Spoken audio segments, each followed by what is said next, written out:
సముద్ర ఉపరితలం నుంచి వందల అడుగుల లోతులో ఉన్న శ్రీకృష్ణుని ద్వారకా నగరంలో ఒక వింతైన రాతి పెట్టె దాగున్నది. దాని లోపల ఈ విశ్వం మొత్తంలోకెల్లా అత్యంత శక్తివంతమైన ఆయుధం భద్రపరచబడిందని ఒక నమ్మకం ఉంది. అదే మనందరికీ తెలిసిన శ్రీకృష్ణుని చేతిలో ఉండే సుదర్శన చక్రం. శ్రీకృష్ణుడు తన అవతారం చాలించి ఈ భూమిని వదిలి వెళ్లే ముందు ఆ సుదర్శన చక్రాన్ని ద్వారకలోనే ఎక్కడో రహస్యంగా దాచాడని, అది ఇప్పటికీ సముద్ర గర్భంలో ద్వారకతో పాటు ఎక్కడో మునిగిపోయిందని అంటారు. దీని శక్తికి ఒక ఉదాహరణ చూడాలంటే మన మహాభారత కాలంలోని ఒక సంఘటనను గుర్తు చేసుకోవాలి. అదొక భారీ రాజసభ. ఆ సభలో శిశుపాలుడి గొంతు గట్టిగా వినిపిస్తుంది. శ్రీకృష్ణుని ఉద్దేశిస్తూ బూతులు, అవమానాలు, కేకలతో ఆ సభ దద్దరిల్లుతుంది. కానీ ఇవన్నీ వింటూ కూడా శ్రీకృష్ణుడు చిరునవ్వుతూనే ఉన్నాడు. కృష్ణుడు 99 తప్పుల వరకు ఓపిక పెట్టాడు. కానీ ఎప్పుడైతే శిశుపాలుడు తన 100వ తప్పు చేశారో కృష్ణుడు నెమ్మదిగా తలపైకెత్తి ఇక చాలు అన్నాడు. అంతే, మరుక్షణం ఆ సభలో ఒక తీక్షణమైన వెలుగు పుట్టింది. ఒక ప్రకాశవంతమైన చక్రం వేగంగా శిశుపాలుడి వైపు దూసుకు వెళ్ళింది. కేవలం ఒక చిన్న శబ్దం వచ్చింది. మరుసటి క్షణమే శిశుపాలుడి తల మొండి నుంచి వేలిపోయి కింద పడి దొర్లింది. అదే సుదర్శన చక్రం. శ్రీకృష్ణుని మనసులో ఎలాంటి ఆలోచన వస్తే ఆ చక్రం అలాగే పనిచేసేది, గురి తప్పకుండా, ఎక్కడా ఆగకుండా. నిజంగా మహాభారత యుద్ధంలో శ్రీకృష్ణుడు కనుక తలుచుకుంటే కేవలం ఈ ఒక్క సుదర్శన చక్రంతోనే మొత్తం కౌరవ సైన్యాన్ని క్షణాల్లో తునాతునకలు చేయొచ్చు. కానీ ఆయన అలా చెయ్యకపోవడానికి కూడా బలమైన కారణం ఉంది. సుదర్శన చక్రం ఈ ప్రపంచంలోనే అత్యంత వినాశనకరమైన మరియు రహస్యమైన ఆయుధం. దీని గురించి ఇప్పటికీ చాలా మందికి తెలియని విషయాలు ఎన్నో ఉన్నాయి. అసలు ఈ చక్రం శ్రీకృష్ణుడి దగ్గరికి ఎలా వచ్చింది, ఇది ఎలా తయారైంది, దీనికి ఎంత శక్తి, ఎందుకని? అన్నిటికంటే ముఖ్యంగా ఇది నిజంగానే సముద్రంలో మునిగిపోయిన ద్వారకా నగరంలో ఇంకా దాగుందా? ఈ రోజు ఈ వీడియోలో శ్రీకృష్ణుని సుదర్శన చక్రానికి సంబంధించిన కొన్ని రహస్యాలు చెప్పబోతున్నాను. క్రీస్తు పూర్వం 3228 మధుర నగరం. ఆకాశం ఎర్రగా మారింది. ఎక్కడ చూసినా యుద్ధ భయం, ఒక నియంత పాలనలో ప్రజల ఆర్తనాదాలు. అతనే కంసులు, యాదవ వంశంలోని అత్యంత క్రూరమైన రాజు. ఒక ఆకాశవాణి చెప్పిన జోస్యం విని భయపడి తన సొంత చెల్లెలైన దేవకిని, ఆమె భర్త వసుదేవుణ్ణి చెరసాల్లో బంధించాడు. దేవకి కడుపున పుట్టే 8వ కొడుకు చేతిలోనే తన మరణం ఉందని తెలుసుకున్న కంసులు దేవకికి పుట్టిన బిడ్డలను ఒక్కొక్కరిగా చంపుతూ వచ్చాడు. కాని చివరకు శ్రీకృష్ణుడు జన్మించినప్పుడు ఆ రాత్రి భయంకరమైన గాలివాన, ఉరుముల మధ్య చెరసాల తలుపులు వాటంతవే తెరుచుకున్నాయి. కాపలాదారులు గాఢనిద్రలోకి జారుకున్నారు. పసిబిడ్డగా ఉన్న శ్రీకృష్ణుని రక్షించడానికి వసుదేవుడు రాత్రికి రాత్రే ఆయనని గోకులంలో ఉన్న నందుడు, యశోద దగ్గరే విడిచిపెట్టాడు. అక్కడి నుంచి భగవంతుడైన శ్రీకృష్ణుడు భూమిపై తన జీవన ప్రయాణాన్ని మొదలుపెట్టాడు. ఆయన తన శక్తియుక్తులతో, తెలివితేటలతో ధర్మస్థాపన కోసమే తన జీవితాన్ని అంగీకరించాడు. అవును, కృష్ణుడు సాధారణ దేవుడు కాదు, సాక్షాత్తు విష్ణుమూర్తి అవతారం. ఆయన దగ్గర ఎంతటి అద్భుత శక్తులు ఉండేవంటే ఆయన విశ్వ నియమాలను సైతం మార్చగలడు. సూర్యుణ్ణి కూడా చీకటితో కప్పేల ఆయుధాలు ఆయన సొంతం. ఉదాహరణకు మహాభారత యుద్ధంలో 14వ రోజున ఏం జరిగిందో చూద్దాం. అర్జునుడు ఒక భీకరమైన ప్రతిజ్ఞ చేశాడు. సూర్యాస్తమయంలోపు జయద్రథుణ్ణి చంపకపోతే తన మంటల్లో దూకి ఆత్మహత్య చేసుకుంటానని శపథం. కౌరవులకు అర్జునుడి ప్రతిజ్ఞ ఒక పెద్ద అవకాశంగా మారింది. ఎందుకంటే అర్జునుడు బ్రతికున్నంత వరకు పాండవులను జయించడం అసాధ్యం. అర్జునుడు ఈ భీకర ప్రతిజ్ఞ వినగానే కౌరవులు భయపడి జయద్రథుణ్ణి దాచడానికి తమ సర్వశక్తులు ఒడ్డుతారు. సూర్యాస్తమయం అవ్వే వరకు జయద్రథుడు అర్జునుడి కంట పడకూడదని వాళ్లు చేసిన ప్రయత్నం ఫలించింది. 14వ రోజు సూర్యాస్తమయం అయిపోయింది. ఆకాశం మొత్తం చీకటిగా మారిపోయింది. మాట తప్పినందుకు అర్జునుడు నిరాశతో అగ్నిలో దూకడానికి సిద్ధమయ్యాడు. అది చూసిన జయద్రథుడు బయటకు వచ్చి అర్జునుణ్ణి చూసి నవ్వసాగాడు. తమకు అడ్డుగా ఉన్న అర్జునుడు చనిపోతున్నాడని కౌరవులు కూడా పండగ చేసుకుంటున్నారు. కాని అప్పుడే ఒక వింత జరిగింది. ఆకాశంలో హఠాత్తుగా మళ్లీ సూర్యుడి కాంతి. సూర్యుడు కనిపించాడు. ఇది సుదర్శన చక్రం చేసిన అద్భుతం. శ్రీకృష్ణుడి ఆజ్ఞ మేరకు చక్రం సూర్యుణ్ణి కప్పి ఉంచింది. పగటిపూటే రాత్రి అనే భ్రమ కలిగించింది.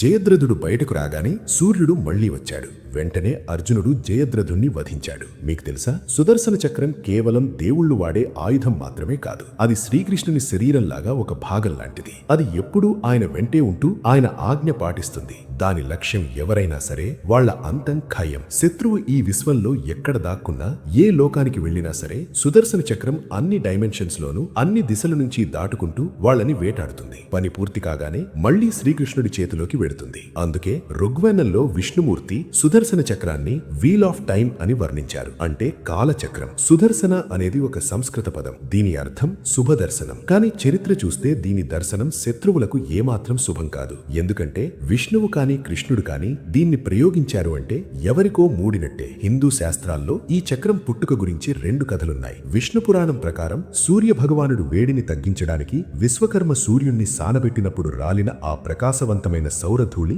దాన్నించే ఈ చక్రాన్ని తయారు చేశారు. ఇంకా రెండో కథ ప్రకారం మహాభారత కాలంలో విష్ణుమూర్తి శివుడి కోసం ఘోర తపస్సు చేస్తే పరమేశ్వరుడు ఈ బ్రహ్మాండమైన ఆయుధాన్ని బహుకరించాడట. ఈ చక్రకాంతి ఎంత విపరీతంగా ఉంటుందంటే దాన్ని శివుడు విష్ణువు తప్ప ఎవరూ చూడలేరు. మోడర్న్ సైన్స్ ప్రకారం చూస్తే ఇది ఒక గైరోస్కోపిక్ వెపన్ లాంటిది. అంటే వేగంగా తిరుగుతూ భారీ కైనెటిక్ ఎనర్జీని రిలీజ్ చేసేదన్నమాట.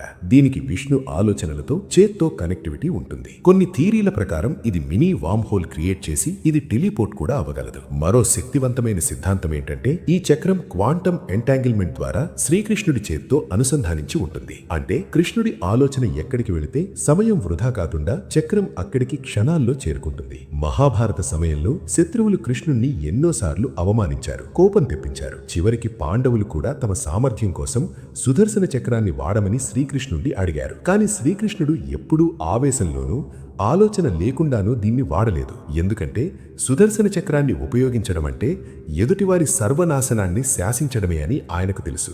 ధర్మం పూర్తిగా గతి తప్పినప్పుడు, శిశుపాలుడి 100వ తప్పు పూర్తయినట్లుగా పాపాలు పండినప్పుడు మాత్రమే ఈ అస్త్రం బయటకొస్తుంది. అసలు ఈ అస్త్రం నిర్మాణం ఎలా ఉంటుంది? సాధారణంగా సుదర్శన చక్రాన్ని ఒక లోహపు డిస్క్ లాగా దాని అంచుల వెంబడి 108 పదునైన బ్లేడ్స్ ఉన్నట్లుగా చూపిస్తూ ఉంటారు. హిందూ ధర్మాల్లో 108 అనే సంఖ్యకు ఎంత పవిత్రత ఉందో మనకు తెలిసిందే. జపాలు మరియు మంత్రాలు దీన్ని 108 సార్లు పఠిస్తూ ఉంటారు.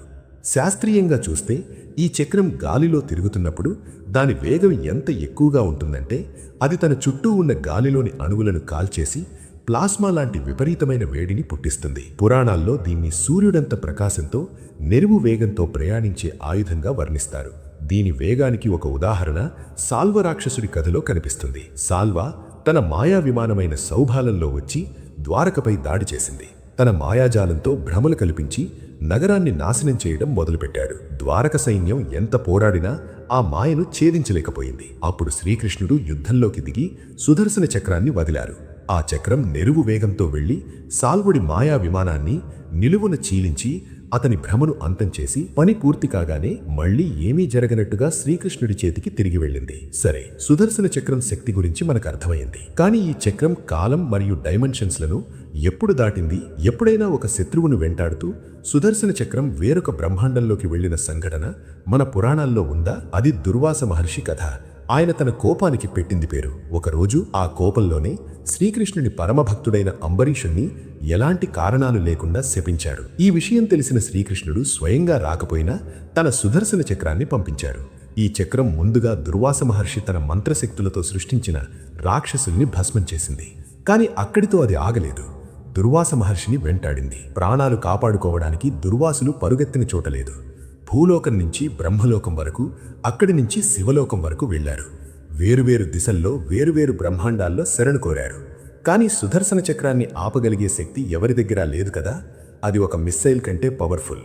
చివరికి గత్యంతరం లేక దుర్వాసులు తిరిగి అంబరీషుడి దగ్గరికి వచ్చి క్షమాపణ అడగాల్సి వచ్చినప్పుడు మాత్రం ఆ చక్రం శాంతించింది. దీన్ని బట్టి అర్థం చేసుకోవచ్చు సుదర్శన చక్రం కాలానికి, బ్రహ్మాండానికి అతీతమైందని. సరే, ఇదంతా విన్నాక మీ మనసులో ఒక ప్రశ్న మొదలవుతుంది. శ్రీకృష్ణుడు ఈ భూమిని వదిలి వెళ్ళినప్పుడు మరి ఇంత శక్తివంతమైన ఆయుధం ఏమైంది? ఇప్పుడు ఎక్కడుంది? దీనికి సంబంధించి 2 రకాల వాదనలున్నాయి. మొదటిది, మన పురాణాల ప్రకారం వేటగాడు బాణం తగిలి శ్రీకృష్ణుడు తన అవతారం చాలించి వైకుంఠానికి వెళ్ళినప్పుడు ఈ చక్రం కూడా ఆయనతో పాటే వైకుంఠానికి వెళ్ళిపోయింది. రెండో వాదన ప్రకారం మనుషులు ఆ శక్తి కోసం ఆశపడి వెతికి దాన్ని తప్పుడు పనులకు వాడకూడదనే ఉద్దేశంతో గ్రంథాల్లో అది వెళ్ళిపోయినట్లుగా రాశారు. కానీ నిజానికి శ్రీకృష్ణుడు వెళ్ళిపోయాక కూడా ఆ చక్రం అక్కడే ఉండిపోయింది. బహుశా సముద్ర గర్భంలో మునిగిపోయిన ద్వారకా శిథిలాల్లో ఎక్కడో చోట అది దాగుండొచ్చని నమ్మకం. అయితే హిందూ శాస్త్రాలు ఒక విషయం స్పష్టంగా చెప్పాయి. ఈ చక్రాన్ని పట్టుకునే శక్తి ఈ విశ్వం మొత్తంలో కేవలం 2కి మాత్రమే ఉంది. ఒకటి శ్రీకృష్ణుడు, రెండవది పరమేశ్వరుడు. మిగతా ఎవరూ దాని తేజస్సును తట్టుకోలేరు. దాన్ని ధరించే ఓపిక లేకుండా.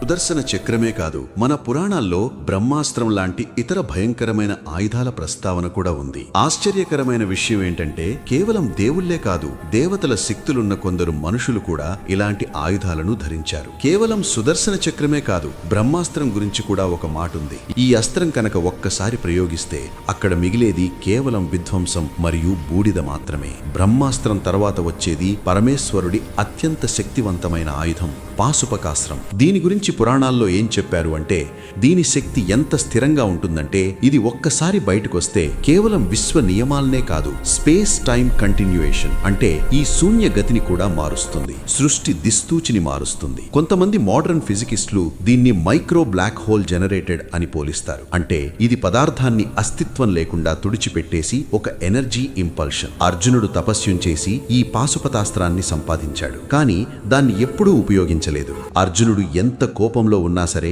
ఈ అస్త్రాన్ని వాడాలనే ఆలోచన అతనికి రాకుండా శ్రీకృష్ణుడు జాగ్రత్త పడ్డాడు. ఎందుకంటే అది వాడితే ప్రపంచం మొత్తం నాశనమవుతుంది. శ్రీకృష్ణుడు గురించి చదివినప్పుడల్లా నాకు ఒక ఆలోచన వస్తుంది. మనం కృష్ణుణ్ణి ఎప్పుడూ ఒక చిరునవ్వుతో ఉన్న రూపంలోనే చూస్తాం, కానీ నిజానికి ఒక మనిషిగా ఆయన ఎన్నో కష్టాలు అనుభవించారు. చాలా మందికి తెలిసినా కూడా అవి అనుభవంలోకి రావు. పుట్టినప్పటి నుంచి యువనం వరకు కన్న తల్లిదండ్రులకు దూరంగా పెరిగాడు. ఆయన పుట్టక ముందే ఆయన అన్నల్ని కంసుడు చంపేశాడు. మేనమామ పంపిన రాక్షసులతో యుద్ధం చేస్తూనే బాల్యం గడిచిపోయింది. ధర్మం, కర్తవ్యం అనే బరువుల వల్ల తాను ప్రాణంగా ప్రేమించిన రాధను కూడా వదులుకోవాల్సి వచ్చింది. ద్వారకంతా గొప్ప రాజ్యమైనా సరే ధర్మ రక్షణ కోసం ఇతరుల యుద్ధాల్లో ఆయన పాల్గొనాల్సి వచ్చింది. ఈ విశ్వంలోని అత్యంత శక్తివంతులైనప్పటికీ శిశుపాలుడి భూతులు, అవమానాలు భరించాడు. మహాభారత యుద్ధాన్ని ఒక్క క్షణంలో ముగించగల శక్తున్నా సరే అందరికీ సమాన అవకాశాలివ్వడానికి, ధర్మాన్ని నిలబెట్టడానికి కేవలం ఒక గుర్రపు బండి సారథిగా ఉండిపోయాడు. చివరిగా తన చేతులతో నిర్మించిన ద్వారకా నగరం కళ్ల ముందే సముద్రంలో మునిగిపోతుంటే చూడాల్సి వచ్చింది. ఇదే శ్రీకృష్ణుడి అసలైన తత్వం. ఇది మనకు వేరే ఏ దేవుళ్లలోనూ కనిపించదు. అందుకే కృష్ణుణ్ణి భగవంతుడైనప్పటికీ మనకు ఒక స్నేహితుడిలా, ఒక మార్గదర్శకుల్లా కనిపిస్తాడు. అందుకే ఈ మోడర్న్ యుగంలో కూడా ఆయన మన అందరికీ దగ్గరగా ఉన్నాడు. సుదర్శన చక్రం ద్వారకలో ఉందా లేక వేరే లోకంలో దాగుందా?